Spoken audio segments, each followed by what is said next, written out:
بہن کی شادی کو 6 سال ہو گئے ہیں، میں کبھی اس کے گھر نہیں گیا۔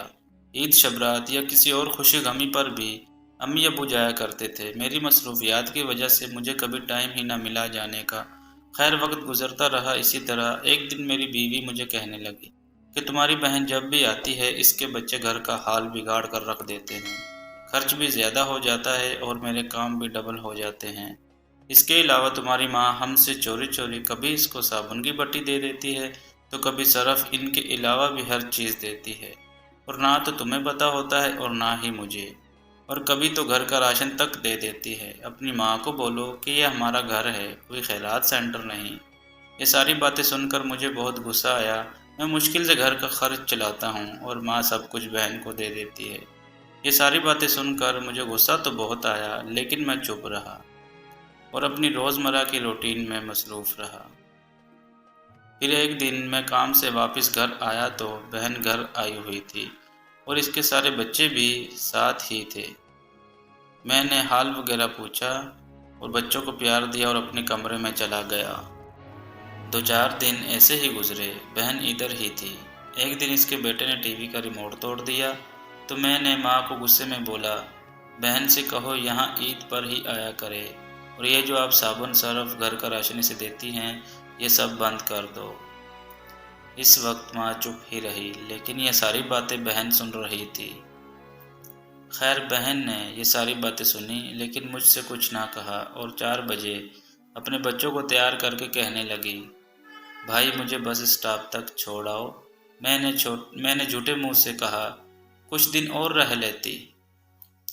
وہ ہلکا سا مسکرائی اور کہنے لگی، نہیں بھائی، بچوں کی چھٹیاں ختم ہونے والی ہیں۔ یہ کہہ کر بہن چلی گئی اور پھر ہمارے پاس کبھی بھی نہیں آئی۔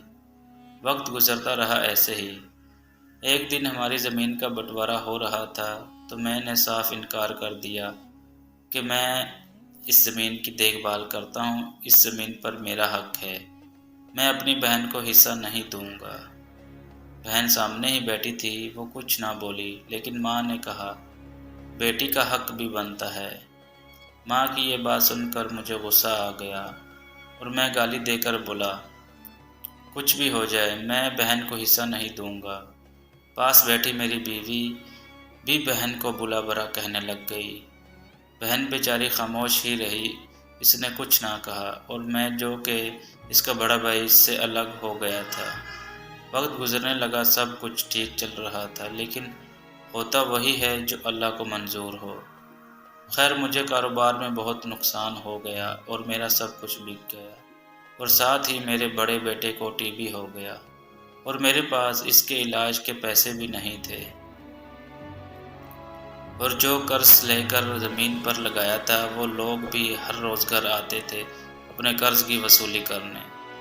میں بہت پریشان تھا، کمرے میں اکیلا بیٹھا ہوا تھا اور شاید رو بھی رہا تھا۔ پھر اچانک میری بہن آ گئی اور میں غصے میں بولا، اب یہ منحوس کدھر سے آ گئی؟ خیر میں نے بیوی سے بولا، کچھ کھانے کو تیار کرو۔ بیوی نے میرے پاس آ کر کہا کہ کوئی ضرورت نہیں ہے کچھ پکانے کی۔ تھوڑی دیر ماں کے پاس بیٹھنے کے بعد بہن میرے پاس آئی اور کہا، بھائی پریشان ہو؟ بہن نے میرے سر پر ہاتھ پھیرا اور کہنے لگی، بڑی بہن ہوں تمہاری، گود میں کھیلتے رہے ہو، اب دیکھو اب مجھ سے بڑے لگتے ہو۔ جب اس نے اتنے پیار سے مجھ سے بات کی تو مجھے اندر ہی اندر سے شرم محسوس ہوئی کہ یہ وہی بہن ہے جس کے ساتھ میں نے کتنا برا سلوک کیا تھا۔ خیر بہن نے تھوڑا پاس آ کر اپنے پرس سے سونے کے کنگن نکالے اور میرے ہاتھ پہ رکھ دیے اور آہستہ سے بولی، پاگل ہو تم، ایویں ہی پریشان ہو گئے ہو؟ بچے اسکول گئے ہوئے تھے، میں نے سوچا دوڑتے دوڑتے بھائی سے مل آؤں۔ اب یہ کنگن بیچ کر بیٹے کا علاج کرواؤ۔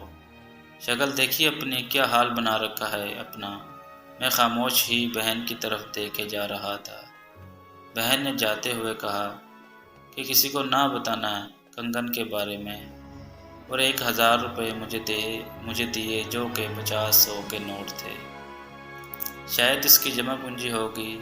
میری جیب میں ڈال کر بولی، بچوں کو گوشت لا دینا اور پریشان مت ہوا کر۔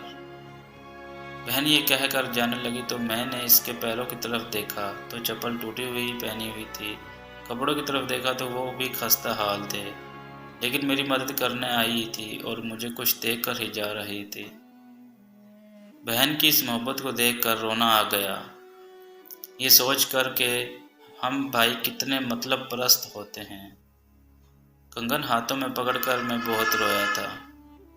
بہن اپنے گھر میں نہ جانے کتنے دکھ سکھ سہتی ہے، کچھ پل بہنوں کے ساتھ بھی گزار لیا کریں۔ بہنیں تو ماں کا روپ ہوتی ہیں۔ اس کہانی سے آپ کو کچھ نہ کچھ سبق ضرور ملا ہوگا۔